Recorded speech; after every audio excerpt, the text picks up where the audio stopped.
जी धन्यवाद। ओम सहनाववतु सहनौ भुनक्तु सह वीर्यं करवावहै तेजस्विनावधीतमस्तु मा विद्विषावहै। ओम शांति शांति शांति। दोनों श्लोकों का इन्होंने संस्कृत में भी भाव लिखा है,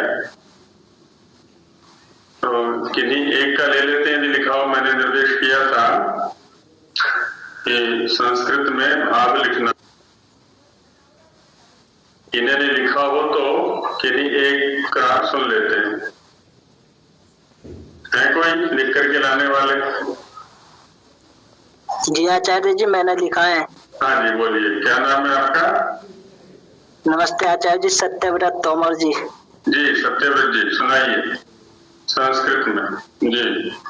मनुष्य यस्मिन् शब्द ब्रह्म वेदम च पर ब्रह्मम च लभ्यन्ते ये च वर्ण विषया यथावत वर्ण ज्ञानम यथावत विज्ञानम जानन्ति एषः इष्ट बुद्धि यथावत वर्ण ज्ञानम यथावत अविष्ट ज्ञानं च स्वल्पव्यक्तेन महालाभः प्राप्नोतु। बहुत अच्छा।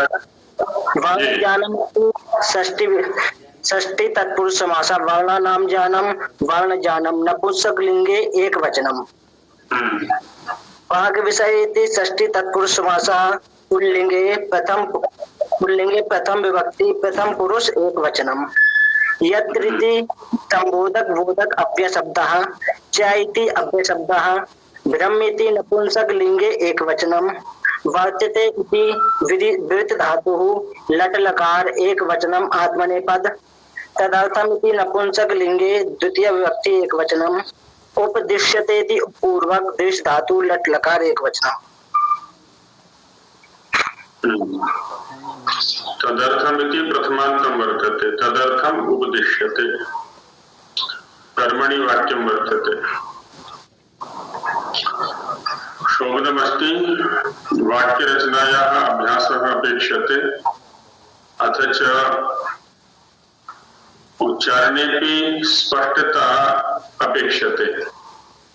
उच्चारण में और वाक्य रचना में अभी और परिष्कार की अपेक्षा है। बहुत अच्छा प्रयास है। इसी प्रकार सभी लोग प्रयास करें। अब आगे बढ़ते हैं। इन्हीं का संभवतः कुछ विचारणीय नहीं होगा, क्योंकि सभी का कल पक्ष ले लिया गया था। फिर भी किन्हीं का कुछ विचारणीय हो तो रख सकते हैं 1-2 मिनट में, उस पर चर्चा करके फिर आगे बढ़ जाएंगे। किन्हीं का कुछ है? नहीं है। जी आचार्य जी, एक शंका थी कि आपने कहा कि अक्षर जो है वो अलग अलग रूप में दिखता है, ध्वनि के रूप में हम उसको जानते हैं, और अगर लिखते हैं तो वो रेखाओं के द्वारा उसको हम जानते हैं। तो अगर यथार्थ में वो केवल ध्वनि नहीं है और केवल रेखाओं के द्वारा नहीं है, तो वो है क्या? उसको तत्व बोल सकते हैं या क्या वो है क्या? हाँ, उसको अक्षर बोला है, उसको ब्रह्म बोला है जी। वो अविनाशी है जी। ये सारा का व्यावहारिक स्तर पर चला करता है, स्थूल स्तर पर चला करता है। जैसे हम मोबाइल का प्रयोग करते हैं और सभी करते हैं, पढ़े लिखे भी करते हैं, अनपढ़ भी, अशिक्षित भी, शिक्षित भी। लेकिन मोबाइल कैसे काम करता है, इसको किसने बनाया, क्या प्रक्रिया है इसके पीछे, इसके अंदर क्या क्या हार्डवेयर हैं, क्या क्या सॉफ्टवेयर हैं, उनकी प्रक्रिया क्या है, उसकी असेंबलिंग कैसे होती है, इससे कोई लेना देना नहीं। बस स्क्रीन पर जो आता है उसी के अनुसार हम कार्य करने लग जाते हैं, व्यवहार करने लग जाते हैं। तो हमारे लिए मोबाइल का मतलब है जो हमारे हाथ में है और इससे हम फोन कर रहे हैं या कोई दृश्य देख रहे हैं, बस इससे ज्यादा और कोई मतलब नहीं है। ऐसे ही सभी वस्तुओं में हम घरेलू उपकरण अन्य लेके आते हैं बाजार से, उनका उपयोग कर लेते हैं। किसने बनाया, इसमें मटेरियल क्या लगा हुआ है, बहुत विरले लोग होते हैं जो उसके तत्व तक पहुंचने का प्रयास करते हैं। यही स्थिति शब्द के प्रसंग में लिखा हुआ है। वह शब्द है या अक्षर है, जो हम बोल रहे हैं वह अक्षर है। थोड़ा आत्म केंद्रित होकर के यदि हम सोचें ये शब्द आ कहां से रहे हैं, आगे अभी श्लोक में चर्चा होने वाली है वैसे सारी प्रक्रिया पर, वहां इसके समाधान मिलेंगे। 3-4 श्लोक इन्हीं विषयों को लेकर के हैं। तो ये शब्द आ कहां से रहे हैं? वस्तुतः जब हम दार्शनिक जगत में प्रवेश करते हैं, पहले दिन भी मैंने संकेत किया था, सब सत्य विद्या और जो पदार्थ विद्या से जाने जाते हैं उन सबका आदि मूल परमेश्वर है। इस संपूर्ण दृश्यमान जगत के मूल में प्रकृति है। प्रकृति से ही, उस एक तत्व से ही ये सारे के सारे विभिन्न प्रकार के पदार्थ हमें प्राप्त हो रहे हैं। अनेक रंग हैं, अनेक स्वाद हैं और बहुत विभिन्नताएं हैं यहाँ। लेकिन जब कार्य से कारण की ओर चलते चले जाते हैं तो एक ही कारण मूल में खड़ा पाते हैं। उधर एक चेतन सत्ता है। वही स्थिति शब्द की भी है यहाँ पर। बाकी और आगे 3-4 श्लोक और पढ़ लेते हैं, तब सबके समाधान संभवतः हो जाएंगे। जी धन्यवाद।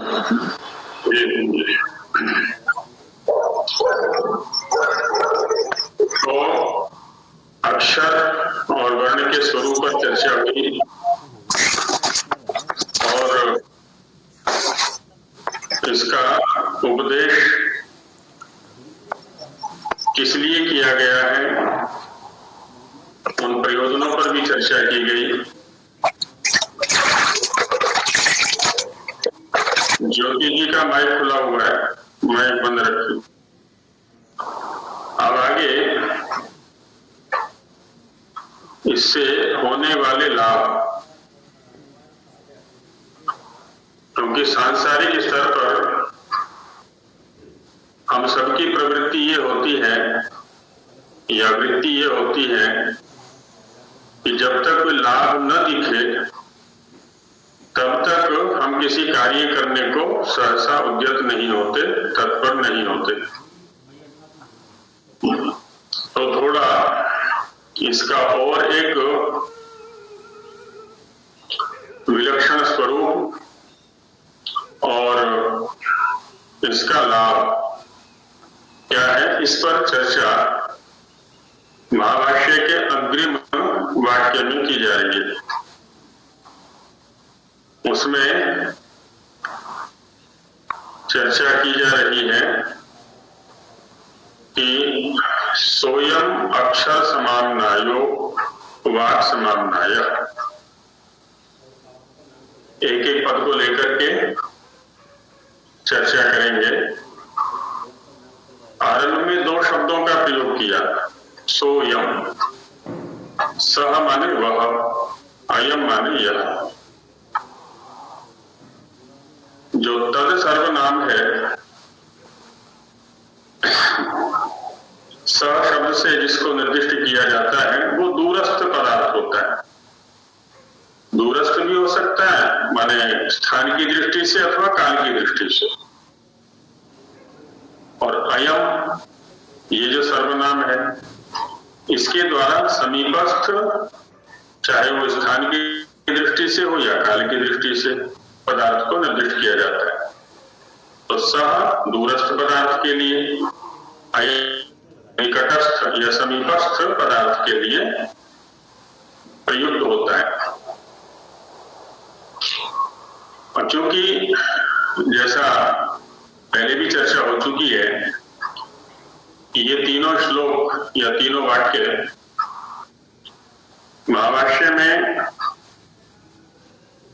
14 प्रत्याहार सूत्रों पर चर्चा करने के बाद उद्धृत किए हुए हैं, वहां पर लिखित हैं ये। इसका मतलब जो प्रत्याहार सूत्र है वो या अक्षरों का या वर्णों का जो उपदेश है वो हो चुका। तो जो चीज हो चुकी है उसके लिए सह शब्द से निर्देश किया। सह, अब उसके प्रयोजनों पर चर्चा यहाँ की जा रही है, उसके स्वरूप को लेकर के उसके प्रयोजनों पर चर्चा यहाँ की जा रही है। तो इसलिए अयम, अयम माने अयम वर्ण समाम्नाय, सह माने सह वर्ण समाम्नाय। सह शब्द से भी उसी को कहा जा रहा है और अयम शब्द से भी उसी को कहा जा रहा है। जैसे कोई कहे, किसी ने 2-4 दिन पहले किसी अन्य स्थान पर कोई पुस्तक ली पढ़ने के लिए और 4 दिन बाद किसी अन्य स्थान पर कहता है यह आपकी वही पुस्तक है। अब देखिए यहां पर भी यह वह शब्दों का प्रयोग किया जा रहा है। वही माने जो 4 दिन पहले ली गई थी, यह माने जो अब दी जा रही है। ठीक वैसे ही यहां पर भी सह जिसकी चर्चा पहले कर चुके हैं, जिसके स्वरूप को बता चुके हैं। अयम जिसके प्रयोजन पर चर्चा यहाँ की जा रही है। तो इसलिए सोयम, जहां भूतकाल को वर्तमान के साथ मिलाया जाए अथवा दूरस्थ को समीपस्थ के साथ मिलाया जाए तो वहां पर इन दोनों सर्वनामों का प्रयोग हो जाता है। सोयम क्या है वह? अक्षर समाम्नाय। अक्षर शब्द पर चर्चा कर चुके हैं हम। नया शब्द आया समाम्नाय।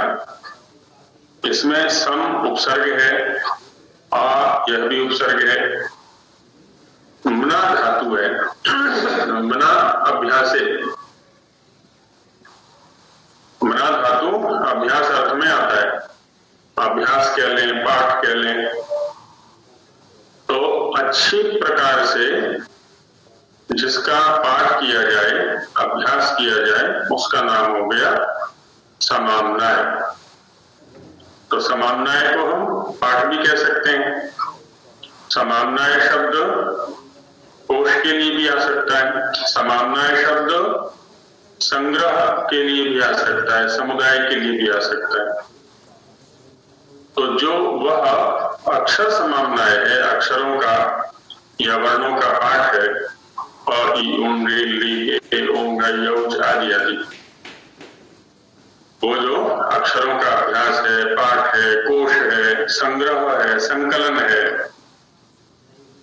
वह वस्तुतः वाक् समाम्नाय। षष्ठी समास है, दोनों में ही अक्षराणाम समाम्नाय, अक्षर समाम्नाय। ऐसे ही वाचः समाम्नाय, वाक् समाम्नाय। यह वाणी का समाम्नाय है, वाणी का अभ्यास है। क्योंकि पीछे जैसा बता चुके हैं, वाक् विषय है ना, वर्ण क्या है? ये वाणी का विषय है। वाणी की जो क्रियान्विति है, वाणी की जो सार्थकता है, वाणी माने वागिंद्रिय, उसकी जो सार्थकता है वो वर्णों से ही है। वर्ण नहीं है तो वाणी का कोई प्रयोग नहीं है। किस भाषा के वर्ण है वो एक अलग पक्ष है, लेकिन वर्ण तो रहेंगे, तभी वाणी के द्वारा उच्चरित होंगे और उसी में वाणी की सार्थकता भी है। तो जब हम अक्षरों का पाठ करते हैं, अक्षरों का अभ्यास करते हैं, वस्तुतः हम वाणी का अभ्यास करते हैं, वाणी का ही पाठ करते हैं। वाक् शब्द शब्दों के लिए भी आता है और वाक् शब्द इंद्रिय के लिए भी आता है, वाग इंद्रिय के लिए भी आता है। तो वस्तुतः क्या है, ये वाक् समाम्नाय है। और ये जो वाक् समाम्नाय है, आगे का जो विषय आ रहा है, हम सभी के लिए बड़ा चिंतनीय विषय है, सोचने वाला विषय है। दो शब्दों का प्रयोग किया इन्होंने यहाँ पर, पुष्पितः फलितः। पुष्पितः माने जैसे सभी लोग पुस्तक प्रयोग करते हैं, मुद्रितम पुस्तकम, है ना, मुद्रित पुस्तक। मुद्रित पुस्तक माने छपी हुई पुस्तक, छपा हुआ ग्रंथ। तो मुद्रा, क्योंकि छापा खाना जिन्होंने देखा होगा, अब तो कंप्यूटराइज हो गई है सारी चीजें। पहले मुद्रा से पुस्तक को छापा जाता था, जैसे मोहर लगाते हैं ना बैंक के अंदर या डाकखाने के अंदर मोहर लगाते हुए देखे होंगे, वैसे ही कागज सामने होता था और मशीन ऐसी होती थी कि उससे जाके सड़ जाती थी, वो उसके ऊपर छप जाता था जो अक्षर होते हैं, शब्द होते हैं। तो वो मुद्राएं जिस ग्रंथ की हो गई हैं उसको कहते हैं मुद्रित। ऐसे ही पुष्पितः वृक्षः, पुष्प जिस वृक्ष के ऊपर आ गए हैं उस वृक्ष को कहा जाएगा पुष्पितः वृक्षः। और फल आ गए हैं तो फलितः वृक्षः। पुष्पिता लता, फलिता लता, है ना, फल वाली या पुष्प वाली लता। अब यहाँ पुष्पित और फलित शब्दों का प्रयोग किया है आचार्य ने। जितने भी शब्दों का हम प्रयोग करते हैं वे सभी शब्द पुष्पित और फलित होते हैं। बात है कि उनके पुष्प और फल क्या है, इनका बोध हमें नहीं होता।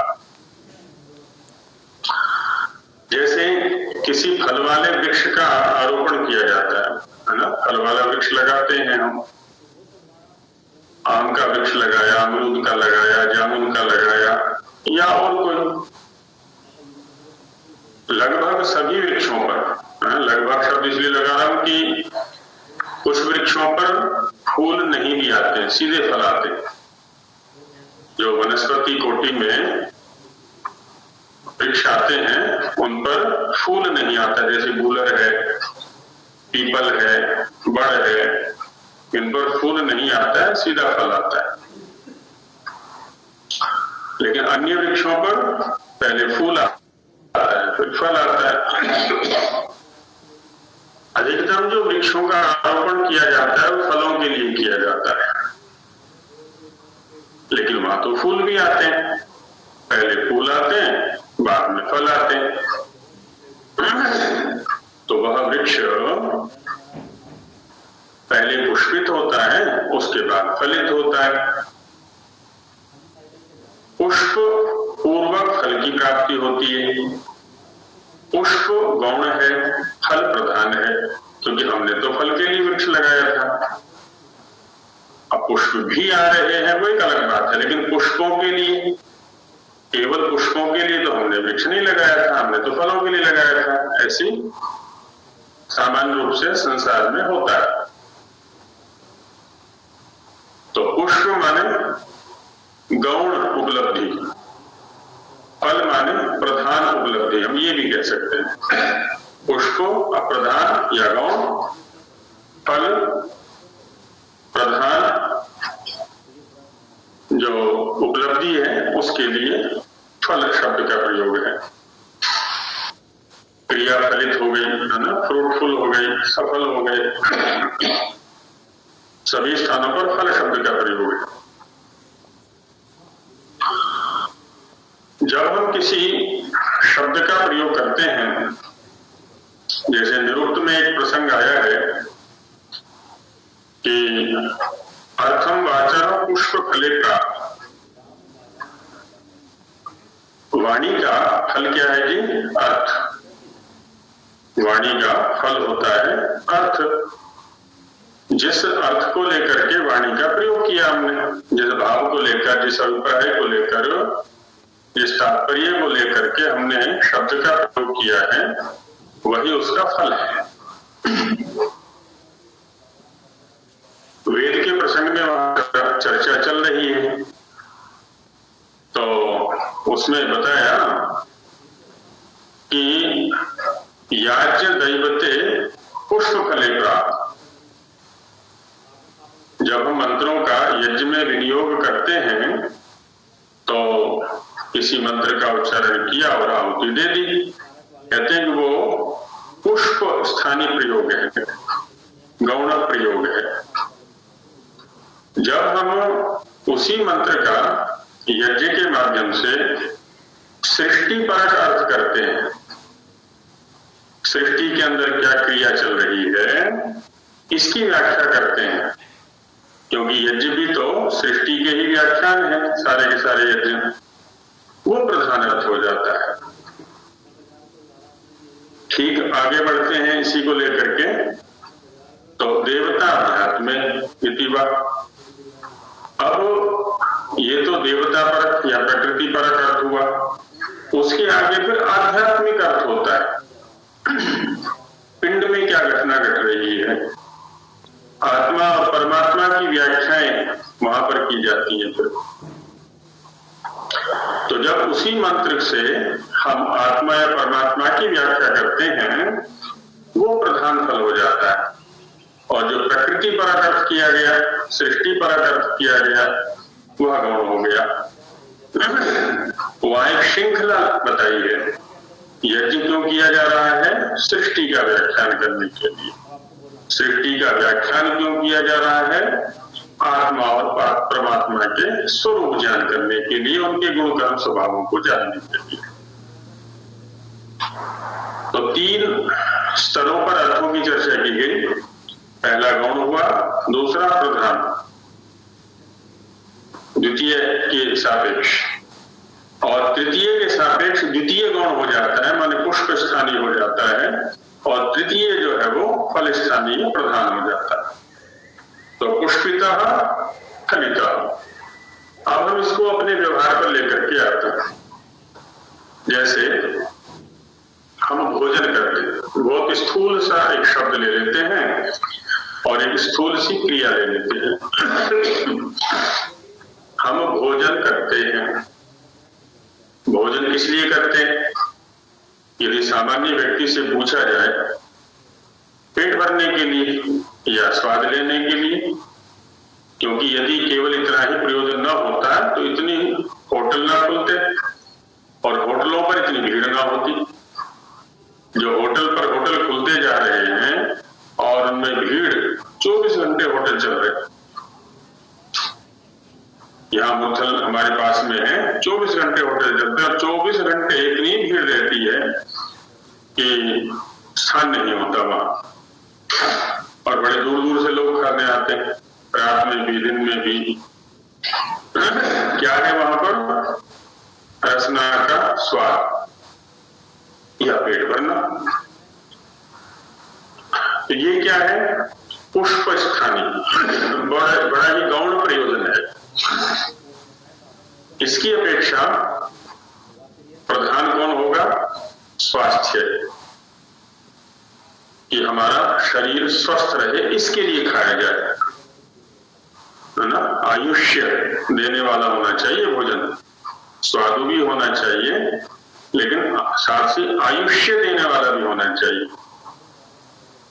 बुभुक्षा को शांत करने वाला तो हो ही, भूख को शांत करने वाला तो हो ही, लेकिन उससे आगे बढ़कर के चिंतन किया कि वो आयुवर्धक हो, स्वास्थ्य देने वाला हो। तो भूख को मिटाने के लिए भोजन किया जाना, ये पुष्प स्थानीय। इसके कारण से भोजन क्रिया हमारी पुष्पित हो गई, भोजन शब्द हमारा पुष्पित हो गया इस अर्थ को लेकर के। लेकिन जब इससे आगे बढ़े हम कि भोजन किस लिए किया जाता है? स्वास्थ्य के लिए और आयु को बढ़ाने के लिए। ये हो गया फल स्थानीय। इसके कारण से भोजन शब्द या भोजन क्रिया वो फलित हो गई। और इससे आगे बढ़ते हैं कि ये भोजन किस लिए किया जा रहा है, आयु को किस लिए बढ़ाना है, शरीर को स्वस्थ किस लिए रखना है। तो हमारी अंतःकरण है, जैसे प्रयोग भी करते हैं ना, जैसा खाए अन्न वैसा बने मन, वह स्वस्थ विचार कर सके, जिस काम के लिए वह इंद्रिय हमें प्राप्त हुआ है वह काम उससे हम ले सके। इंद्रियों का जो निर्माण हुआ है सांख्य दर्शन की प्रक्रिया में सात्विक अहंकार से हुआ है, तो वो सत्व प्रधान चिंतन कर सकें और उसके आधार पर हम आत्मबोध कर सकें। ये और प्रधान फल हो गया भोजन क्रिया का। तो यहां संसार की जो प्रवृत्तियां हैं वो सामान्य रूप से बड़ी स्थूल स्तर पर चला करती हैं। घरों में भोजन बन रहा है, वहां पर भी यही प्रयोजन है, कोई स्वाद आना चाहिए, चाहे जल करके वो राख बन जाए, जहर बन जाए, लेकिन स्वाद आना चाहिए, पेट भरना चाहिए, है ना। लोग कहते भी हैं पेट तो भर गया पर मन नहीं भरा, या मन भर गया पर पेट नहीं भरा, आदि रसना तक सीमित होकर के या इंद्रियों की तृप्ति तक सीमित होकर के ही प्राय क्रियाएं की जाती है। अब इस तराजू पर या इस तुला पर, इस मानक पर हम किसी भी शब्द को ले सकते हैं, किसी भी क्रिया को ले सकते हैं। तो यहां पर भी कहा कि सोयम अक्षर समाम्नाय वाक् समाम्नाय। अब देखिए हम सब पढ़ाई करते हैं, स्कूलों में पढ़ाई होती है, विद्यालयों में पढ़ाई होती है, गुरुकुलों में पढ़ाई होती है। किस लिए पढ़ाई कर रहे हैं?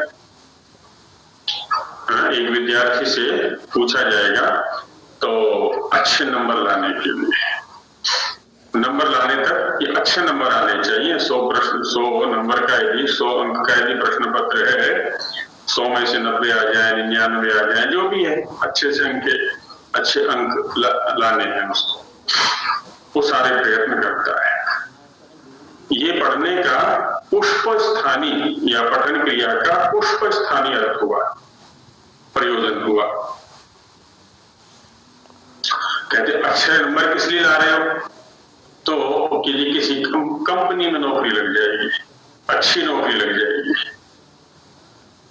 वहां खूब मोटी सैलरी मिलेगी। जितनी मोटी सैलरी मिले, अच्छी सुविधाएं मिले, तो पढ़ने का उसी को अच्छा प्रयोजन या अच्छा फल समझा जाता है, चाहे वो अध्यापन के क्षेत्र में हो या बिजनेस आदि किसी भी क्षेत्र में हो। अब उससे पूछा जाए कि मोटी सैलरी किस लिए लेना चाहते हो, इतनी सब सुविधाएं किस लिए लेना चाहते हो, तो कि मैं एक अच्छा जीवन जी सकूं। अब अच्छे जीवन की परिभाषा उसके पास नहीं है कि अच्छा किसको कहते हैं। यदि जैसा ऋषियों ने परिभाषित किया है कि अध्ययन किस लिए किया जाता है, तो आत्मिक उन्नति के लिए। जिस स्थिति पर हम खड़े हुए हैं, है ना, जैसे वहां कहा ना प्रथम मंत्र में विश्वानि देव सविता दुरितानि परसुव, हम एक एक दुर्गुण, दुर्व्यसन, बुराई की पहचान कर करके उनको उखाड़ के बाहर फेंक सकें, और यद भद्रम तन्न आसुव, जो जो अच्छाइयां हैं, सद्गुण हैं, अच्छे कार्य हैं, उनको हम अपने अंदर धारण कर सकें। ये अध्ययन का लाभ है। और जब इस क्रिया को करते हैं तो वो जो दूसरी चीजें हैं वो तो स्वतः आएंगी हमारे पास। अच्छे लोगों की तो कमी है, उनके पास पैसा भी आएगा, सुविधाएं आएंगी, सभी कुछ आएगा उसके पास में। तो ऐसे अध्ययन के भी पुष्प स्थानीय और फल स्थानीय ऐसे वर्गीकरण हम कर सकते हैं। भोजन का है, गोपालन का है ना। अब यहां चूंकि शब्द से संबंधित चर्चा चल रही है, किसी से पूछा जाए कि आप वेद का अध्ययन कर रहे हैं, किस लिए कर रहे हैं जी?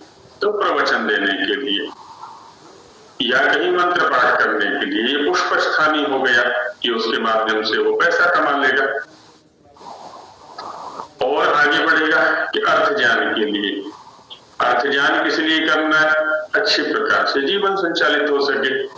जो इस मनुष्य जीवन का परम लक्ष्य है, मोक्ष, सभी दुखों की अत्यंत निवृत्ति, उसको प्राप्त कर सके, वो फल स्थानीय हो गया। ऐसे हम किसी भी क्रिया पर चिंतन कर सकते हैं। तो यहाँ पर कहा गया ये जो वाक समामनाएं है, ये जो शब्दों का प्रयोग है, ये जब पुष्पित होता है और फलित होता है, गौण और प्रधान अर्थों से युक्त होता है, इसलिए हमें शब्दों के प्रयोग पर विशेष ध्यान देना चाहिए। जब भी हम किसी भी शब्द का प्रयोग करें, किस प्रयोजन से किया जा रहा है, किस व्यक्ति के लिए किया जा रहा है, इसका तात्पर्य क्या है, इसका दूरगामी परिणाम क्या होगा, मेरे ऊपर क्या प्रभाव पड़ेगा। किसी भी शब्द का प्रयोग जब हम करते हैं ना, हमारे ऊपर भी प्रभाव पड़ता है, मानसिक स्तर पर, शारीरिक स्तर पर, हमारे भावों पर, हमारे विचारों पर, वैसे ही दूसरों पर भी पड़ता है। किसी छोटे के प्रति प्रयोग करते हैं, बड़े व्यक्ति के प्रति प्रयोग करते हैं, यहाँ तक कि किसी पशु के प्रति प्रयोग करते हैं, पक्षी के प्रति प्रयोग करते हैं, और जो भी है, अलग अलग प्रभाव होते हैं सभी शब्दों पे। आपने देखा होगा, एक कविता को कोई सामान्य व्यक्ति बोले अलग प्रभाव पड़ता है, और एक कवि बोले अलग प्रभाव पड़ता है। तो पुष्पिता फलिता, इसका गौण अर्थ क्या है ये हमें पता होना चाहिए, इसका प्रधान अर्थ क्या है ये हमें पता होना चाहिए। तो जब इस दृष्टि से हम शब्दों का प्रयोग करते हैं तो क्या होता है, चंद्र तारकवत, जैसे अभी निकल करके हम बाहर देखें ना, आकाश कितना सुंदर दिखाई पड़ता है, जंगलों में जाकर के देखेंगे तो और अधिक सुंदर दिखाई पड़ता है, नगरों में तो प्रदूषण रहता है, धुएं का है और कई प्रकार का प्रदूषण है, उतना आकाश उतना पवित्र संभवतः ना दिखाई दे, लेकिन जंगलों में जाएं वहां अधिक शुचिता रहती है, पवित्रता रहती है, उसमें विभिन्न प्रकार के तारे निकले हुए हैं, चंद्र भी है। तो जैसे उनसे प्रतिमंडित हो रहा है, चंद्र वहां प्रधान रूप से दिखाई पड़ता है, तारक वहां पर, तारे जो है ना बहुत सारे गौण रूप से दिखाई पड़ते हैं, छोटे छोटे टिमटिमाते रहते हैं। शोभा उनसे भी है आकाश की, ऐसा नहीं कि शोभा में वो कोई कम कर रहे हैं, चंद्र भी शोभा बढ़ा रहा है, तारे भी शोभा बढ़ा रहे हैं। यही स्थिति हमारे द्वारा प्रयुक्त शब्द की है।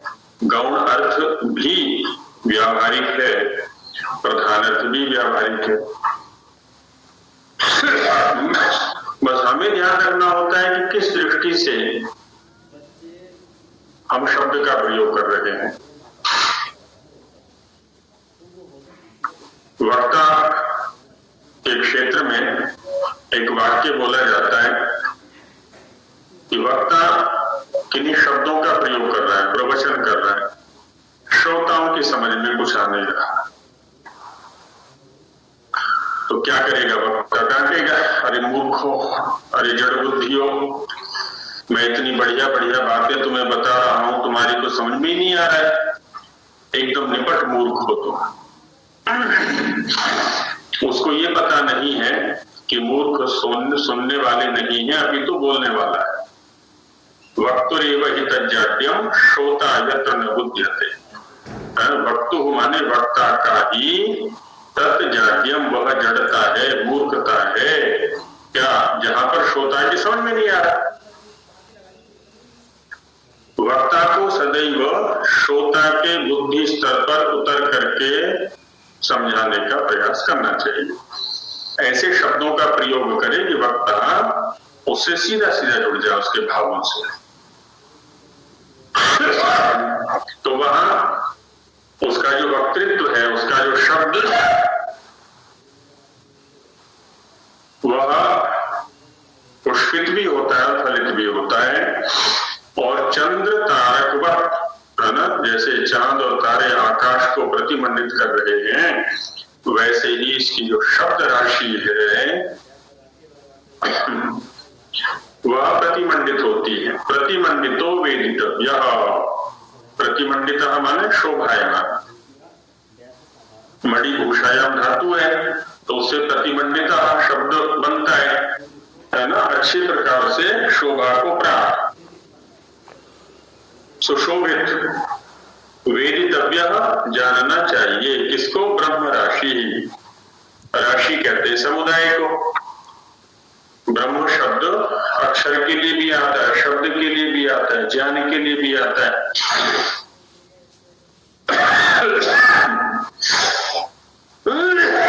तो इस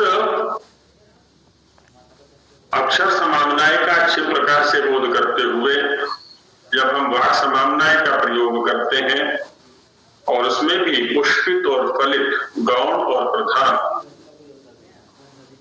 अर्थों पर ध्यान देते हुए शब्दों का प्रयोग करते हैं, तो वो जो ब्रह्म राशि है, वो जो शब्द राशि है, वह जो ज्ञान राशि है, चंद्र तारकवत, जैसे चंद्र और तारकाओं से यह आकाश सुशोभित होता है, बहुत अच्छा दिखाई पड़ता है।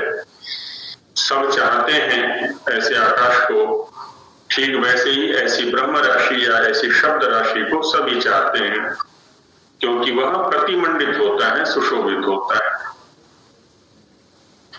और कहा कि जब इस प्रकार से कोई वक्ता,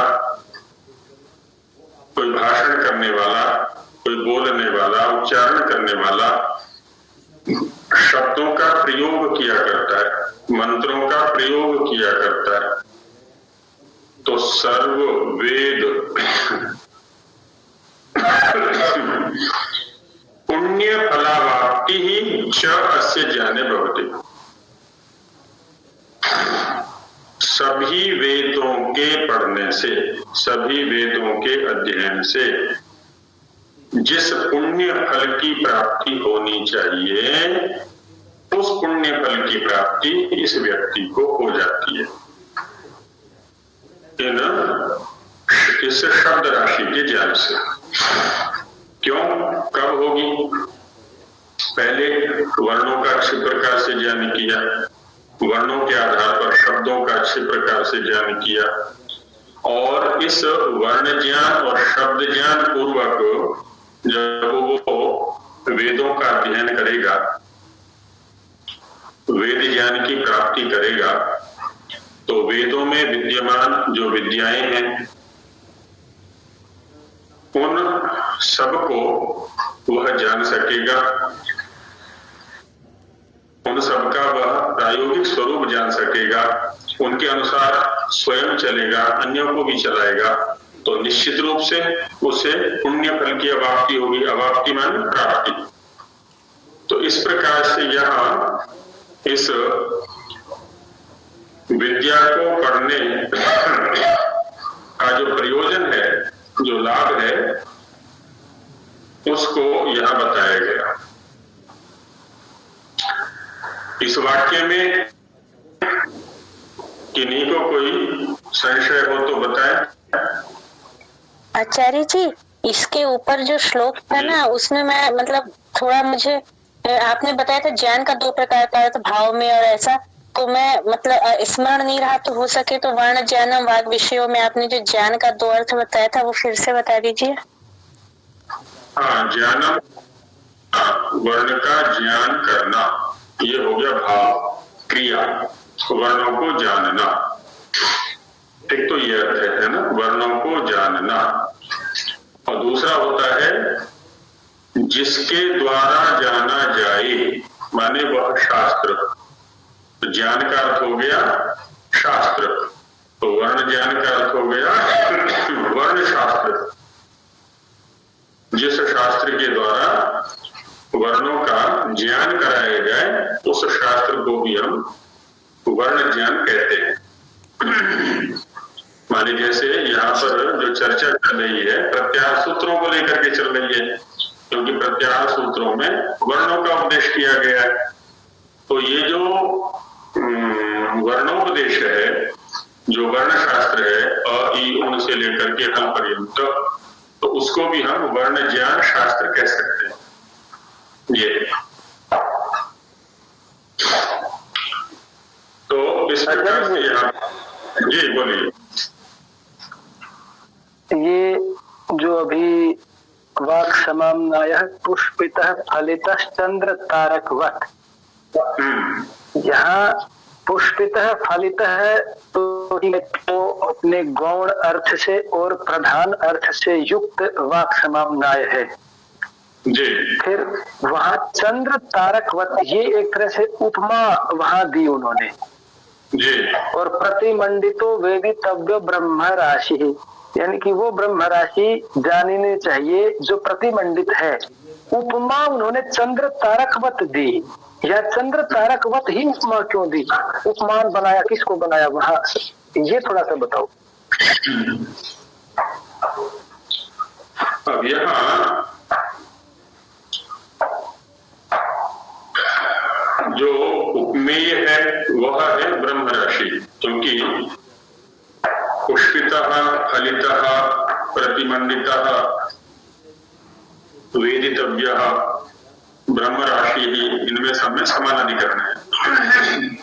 इसका मतलब ये सब एक ही अर्थ को कह रहे हैं। और ये जो ब्रह्म राशि प्रतिमंडित होती है, किसके सदृश प्रतिमंडित होती है? तो चंद्र तारकवत। अब चंद्र और तारक जो तारकाएं हैं वो किसको प्रतिमंडित करते हैं, ये हमें देखना होगा। आकाश को ही करते हैं, क्योंकि इनका जो आधार है वो आकाश है। हम पृथ्वी पर खड़े होकर के जब ऊपर को देखते हैं तो आकाश इनके द्वारा बड़ा शोभायमान दिखाई पड़ता है। ये ना हो तो अंधेरा ही अंधेरा है पूरी तरह से। ठीक वैसे ही यदि गौण और प्रधान अर्थों का बोध हमें नहीं है तो शब्दों के प्रयोग क्षेत्र में भी अंधेरा ही अंधेरा है। हम कहीं भी कुछ भी शब्द का प्रयोग कर दिया करते हैं, इसलिए अनर्थ भी हो जाता है वहां पर, क्योंकि हमें शब्द के अर्थ का पता नहीं है। तो यहाँ जो उपमा दी गई है ब्रह्म राशि को, ज्ञान राशि को, और उपमेय उपमान जो रहेगा, माने उपमेय तो बन गया ब्रह्म राशि और उपमान बन गया जो आकाश है, चंद्र और तारक। उसमें ये सामान्य धर्म के रूप में आ जाएंगे कि जैसे वहां चंद्र और तारकाओं से आकाश प्रतिमंडित होता है, वैसे ही यहाँ पर पुष्पित और फलित अर्थों के द्वारा ये जो ब्रह्म राशि है वाक् समाम्नाय रूप, ये प्रतिमंडित होता है, ऐसा जानना चाहिए। ऐसा रहेगा यहाँ पर। आचार्य जी, जी आपने बोला कि शब्दों का मतलब गौण और प्रधान अर्थ पता होना, मतलब गौण अर्थ भी जरूरी है अभी साथ में समझाना, मतलब प्रधान अर्थ का अकेले की महत्वता नहीं है। इसमें ऐसा होता है, दो प्रकार के सुख के लिए हम यत्नशील रहते हैं सदा। एक को हम गौण सुख कहते हैं और एक को हम प्रधान सुख कह सकते हैं। प्रधान सुख माने जिसको हम मोक्ष कहते हैं। मोक्ष माने हम में से प्रत्येक व्यक्ति की यह इच्छा होती है कि जो भी सुख के साधन हैं इस प्रकार के होने चाहिए जो कि हमेशा सुख देते रहे, उनसे कभी भी दुख ना हो। ऐसा साधन यदि मिल जाए, इसलिए हम क्या करते हैं, अधिक से अधिक पैसा कमाते हैं कि बैंक अकाउंट जो है ना मेरा भरा रहना चाहिए, अनाज से मेरा कमरा भरा रहना चाहिए, अधिकतम वस्तुएं हम अपने घर में भर लिया करते हैं कि कोई भी कष्ट ना हो, अनंत सुख चाहते हैं इनके माध्यम से। और दूसरा होता है व्यावहारिक सुख, परस्पर संबंधों से सुख मिलता है हमें, खाने पीने उनसे, ये पता है हमें ये कोई शाश्वत सुख नहीं है, ये व्यावहारिक सुख है। इन दोनों स्तरों पर हमें पता होना चाहिए कि जो व्यावहारिक सुख है वो किस प्रकार मिल सकता है हमें, और जो अनंत सुख है वो कैसे मिल सकता है हमें। ठीक वैसे ही प्रत्येक शब्द का संबंध इन दोनों वस्तुओं के साथ है, व्यावहारिक सुख के साथ, अनंत सुख के साथ। यदि नहीं पता है तो हम क्या करेंगे, सुख के स्थान पर दुख अर्जित कर लेते हैं। हम सबके साथ में ये स्थिति रहती है, अरे मैंने तो ये सोचा था, ये क्या हो गया, मैं तो ये सोच के चला था, ये ऐसा तो मैंने नहीं सोचा था कि ये भी हो जाएगा। तो ये जो परिस्थितियां क्यों हुई, क्योंकि मुझे या तो व्यवहार के स्वरूप का पता नहीं था, शब्दों के स्वरूप का पता नहीं था, व्यक्ति का पता नहीं था, परिस्थिति का पता नहीं था, अपनी पात्रता का पता नहीं था, आदि आदि। ये जो दो वस्तुएं आती है ना, पुष्प और फल, ये सर्वत्र लागू होती है। इसलिए किसी भी शब्द का प्रयोग करते समय हमें दोनों स्तरों पर ध्यान देना चाहिए। जैसे हम बच्चे को डांट रहे हैं, डांटने के लिए किन शब्दों का प्रयोग किया जा रहा है, संभव है क्योंकि हम बड़े हैं, बच्चा अभी समर्थ नहीं है, हम उसको पीट करके भी शांत कर सकते हैं, तात्कालिक शांति मिल गई, बच्चा चुप हो गया। दूरगामी उसके मनोमस्तिष्क पर क्या प्रभाव पड़ा, मेरे डांटने का, मेरे शब्दों का उसके मनोमस्तिष्क पर क्या प्रभाव पड़ा। प्रायः करके देखा जाता है बड़े लोगों में जो अपने आप को बड़ा समझते हैं, तो किसी भी प्रकार से सामने वाले को चुप करा देना, कहीं कहीं तो अपनी अवस्था का ही जो है ना प्रमाण दे दिया करते हैं। तुम्हें पता है कि मेरी अवस्था क्या है, तुमसे कई गुना अधिक है, मेरे बाल ऐसे ही सफेद नहीं हुए, आदि आदि कई प्रकार की बातें वहां कह करके सामने वाले पर दबाव बनाने का प्रयास किया जाता है। आवश्यक नहीं कि मैं ही ठीक हूं सब परिस्थितियों में। परिस्थिति को तात्कालिक रूप से हैंडल करना एक बात, दूसरे इसके दूरगामी परिणाम क्या होंगे इसको भी हमें ध्यान में रखना होता है। तो प्रत्येक शब्द के प्रसंग में ये ध्यान हमें अवश्य ही होना चाहिए। केवल तात्कालिक ही उपाय न देखें हम, है ना। एक वैद्य जी की घटना सुनाई जाती है, वाराणसी की घटना है, ये बहुत पहले की, आज की नहीं है, कि एक नीम हकीम थे, अधूरे वैद्य थे।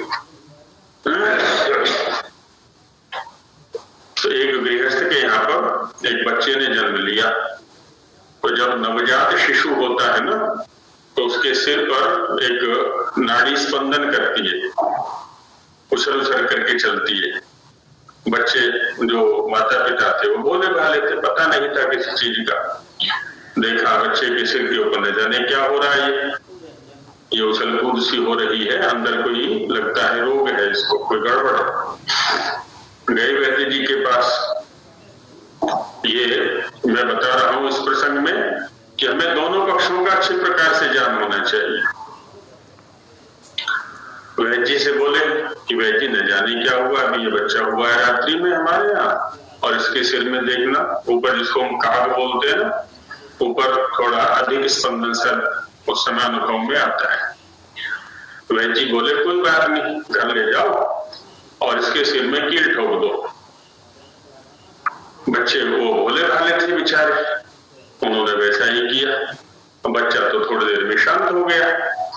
वो फिर लेकर गया कि भाई जी ये बच्चे को पता नहीं क्या हो गया, ना हिल रहा, ना डुल रहा, ना रो रहा है, कुछ भी क्रिया ही नहीं कर रहा है। तो बोले अरे भाई वो शांत हुआ कि नहीं, जो सिर में उछल कूद मच रही थी वो शांत हुई? तो शांत हो गई कि बस तुमने उसका उपाय पूछा था, वो मैंने कर दिया, अब आगे क्या घटना घटी उससे क्या मुझे लेना देना है। लगभग हम सबकी स्थिति ऐसी ही है। जब तक हम दोनों स्तरों पर चिंतन नहीं करेंगे, और ये प्रत्येक इंद्रिय की क्रिया के स्तर पर चिंतन करना होगा।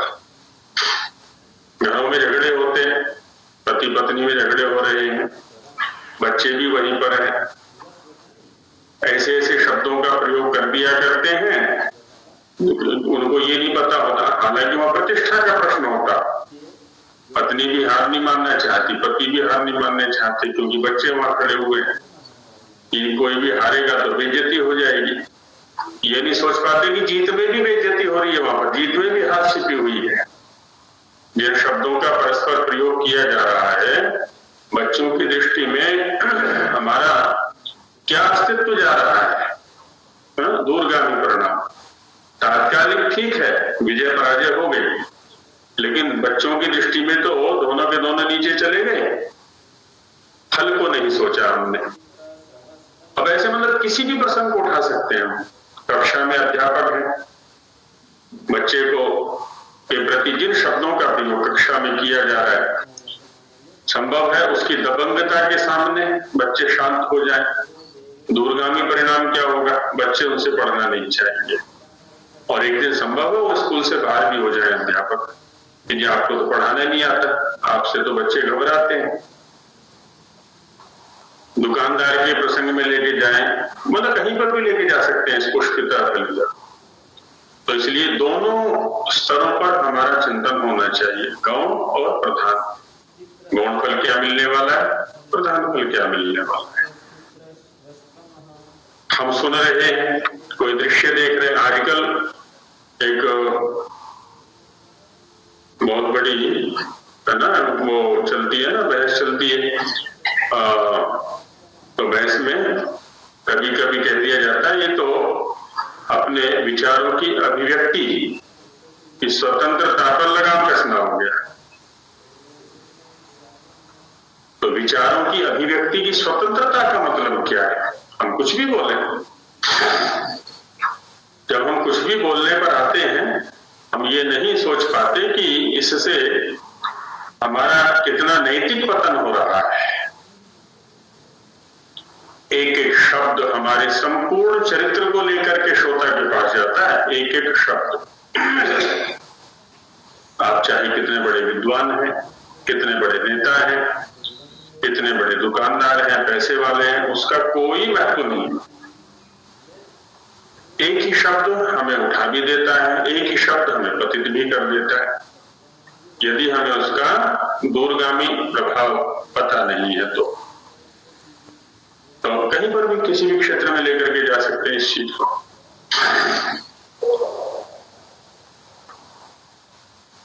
देखो पीछे गाना भी तो बनाया था ना उन्होंने, मेरी मर्जी, मैं चाहे ये करूं, मैं चाहे वो करूं, मेरी मर्जी।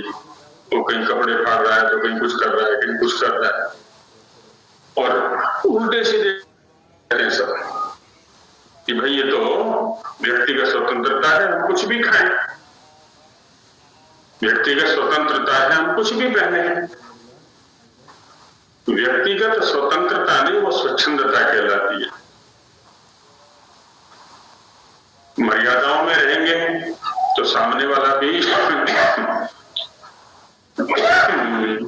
मर्यादाओं में रहता है। जब अगले व्यक्ति को हमारे शब्दों से हमारे चरित्र का पता चल गया, चाहे हमारे बच्चे हैं, चाहे हमारे छात्र हैं, चाहे हमारे अनुचर हैं, कोई भी हैं, तो क्या हमारी मर्यादाओं का पालन वो करेंगे? वो भी इसी प्रकार के शब्दों का प्रयोग हमारे प्रति कर देंगे। यहाँ विद्यालय में, क्योंकि मुझे लगभग 45 वर्ष हो गए विद्यार्थियों के बीच में रहते हुए, बड़े बच्चों की प्रायः शिकायत रहती है कि जो बाद में आने वाले छात्र हैं ना, वो हमारा सम्मान नहीं करते। जो सम्मान हमें मिलना चाहिए वो सम्मान नहीं करते हैं। और ये लगभग हर घर की समस्या है कि बच्चे अब सम्मान करना भूल गए हैं। जब बच्चों के सामने हम इस प्रकार के अनुचित शब्दों का, पतित शब्दों का, निम्नार्थक शब्दों का प्रयोग करेंगे, आचरण उनके सामने ऐसा निम्न कोटि का करेंगे, तो हम कैसे अपेक्षा कर सकते हैं कि बच्चे हमारा सम्मान बड़ों की तरह करें? हमने बड़ों वाला तो कोई व्यवहार किया ही नहीं उनके सामने। तो इसलिए मैंने संकेत किया था, ये जो पुष्पिता फलिता शब्द है बड़े विचारणीय हैं प्रत्येक क्षेत्र में। तो शब्दों का प्रयोग करते समय हम बहुत ध्यान दें। दार्शनिकों ने बड़ा सचेत किया है, ये तराजू तोली के तब मुख बाहर आनी, है ना। हृदय रूपी तराजू पर तोल करके एक एक शब्द को तब मुख से बाहर निकालना है। यहाँ पर भी एक श्लोक संस्कृत जगत में भी प्रसिद्ध है। एक बार जीभ और दांतों की लड़ाई हो गई। दांत बोले हम मजबूत हैं, जीभ बोली नहीं, तुमसे ज्यादा तो मैं मजबूत हूं। तो दांत बोले जीभा से उसको डांटते हुए,